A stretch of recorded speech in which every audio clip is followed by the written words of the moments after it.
So this is the 4th of July bike. It's a lot of fun.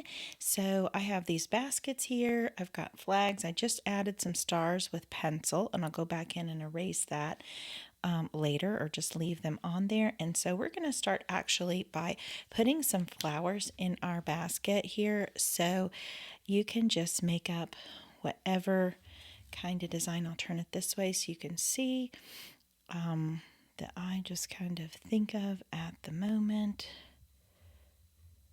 And put a little leaf here, another one coming up like this.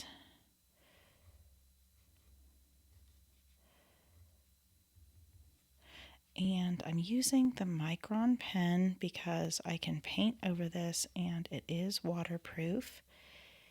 And on my little example, I have a flower coming down like this. All right, and then in the back, I'll do the same thing. And I actually am going to come in and just kind of trace over this, a very light flag line, like so. I'll leave the rest as is.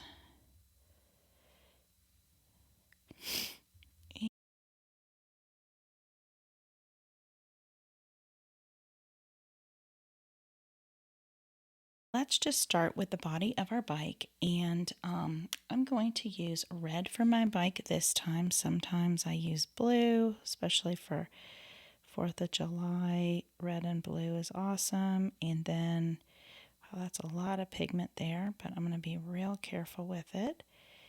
And I have another bike motif, so you would do the same exact thing with that motif, and you can then of course paint your bike whatever color you want regardless, but this one is ready to be probably in a parade. So we're following this line obviously as careful as we can. If you go outside the line, just imagine the line was not there and it's fine. And you can decide if you want your bike to be really bright like this or more muted. You can see I'm kind of drawing it toward myself like a marker. See, I went outside that line and I'm just going to leave it. It doesn't bother me at all. This is very intense, so if you want to try to pull any paint back, it's going to be a little bit more difficult than some of the other classes. I'll show you how to do that. So because it's going to be red here, we'll connect and see where it went over the lines there. It's fine. And if you go way over the lines, you can always just redraw with a pen afterwards so it distracts. Or if you put a background in, you can kind of get away with making a mistake that nobody will even know happened. I'm going to go left or right here so I don't get my hand in it, and I need a little more water on my brush. I'm using this fine tip small brush.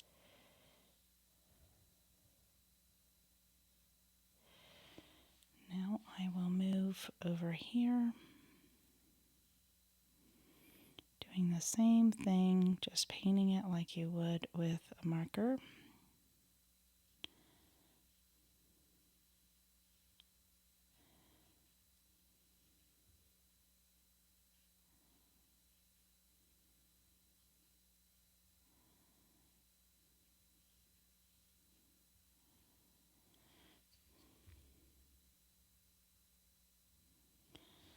So I found this illustration as a clip art that was free to use, and then kind of added this basket and things into it because I was not able to paint that. And I think actually I don't want that as dark as that in here. So I'm going to go back over that line around there, little bit pushing some of that paint in, and just leave that faded in the middle like that so it has more contrast. Okay, we'll come in here and get this last little bit.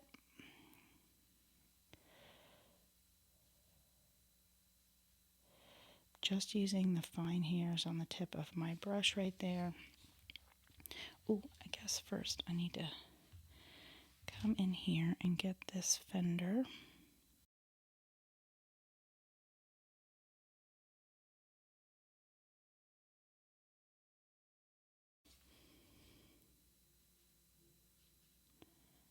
I'm going to come in here and do this and kind of add a little bit of painterly detail, leaving some white of the paper here, like so, and we may change that up a little bit in a bit. And if that red is dry, I can go next to it. Just be careful. Kind of bled into that a little, and that's okay with me. And I've got a couple other places that might be a silver or gray color. I'm going to put those in now.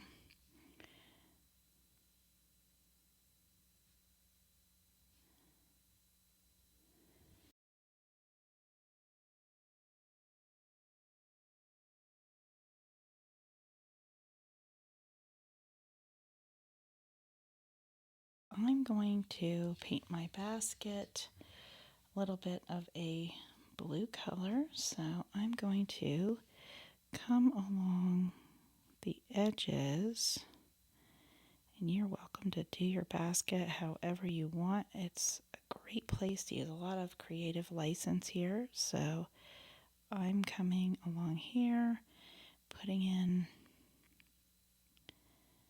these little basket lines. I'll show you what I'll do after that dries.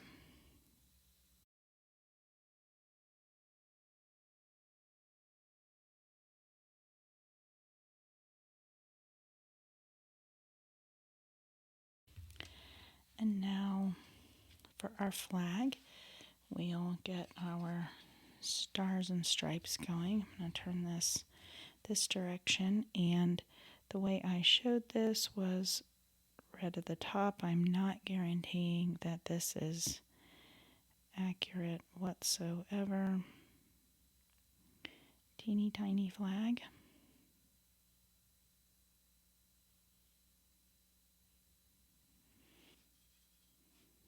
Kind of come in here around these stars that I drew in. Very basic.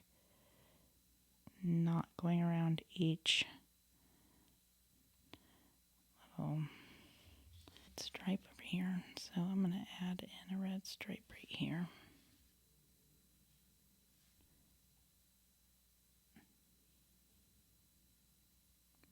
Improvising. And over here.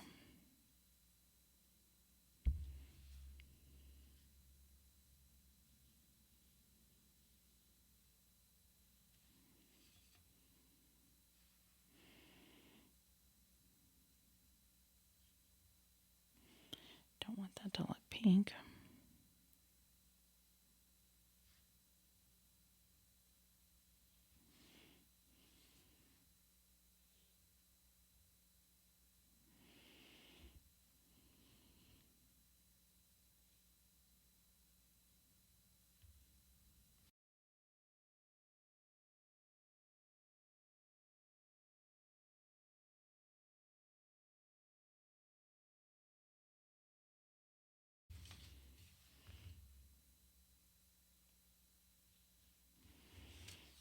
Okay. Show you what I was going to do with this basket. Take a clear brush and just lightly blend across like that, and it kind of gives a fun texture there. Waited till it was dry, so some of it will stay put and some of it will blend, just like so.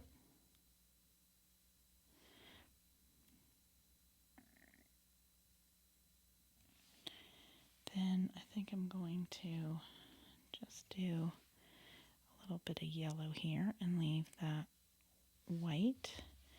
Put in some green. These stems. And maybe I'll do a little bit of black center there. That's cute.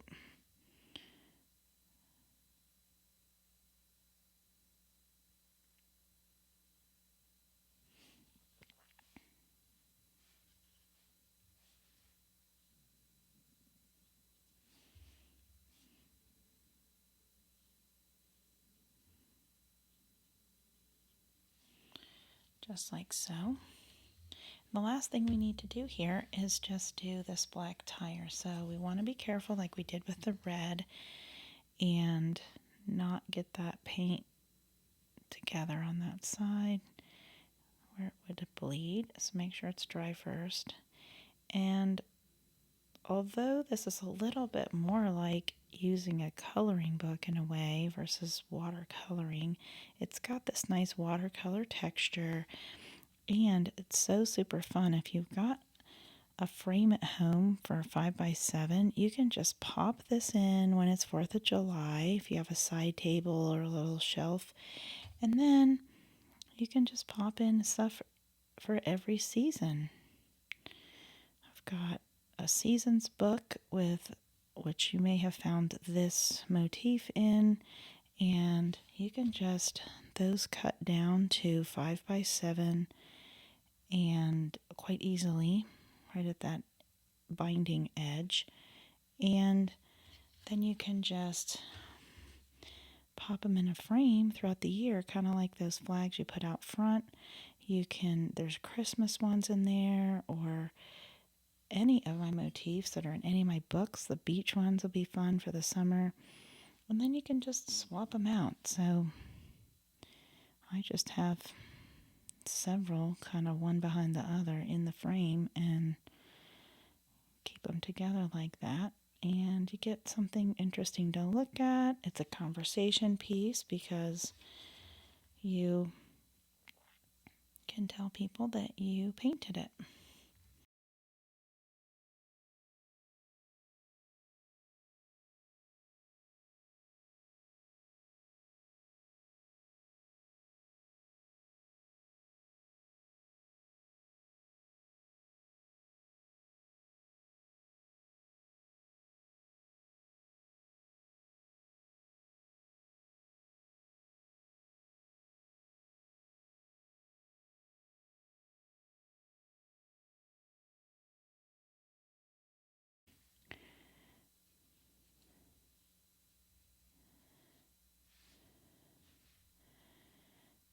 These little kits and brushes, you can travel, so that's really fun. Let me get some gray in this little area like this, and I'll put the petal here.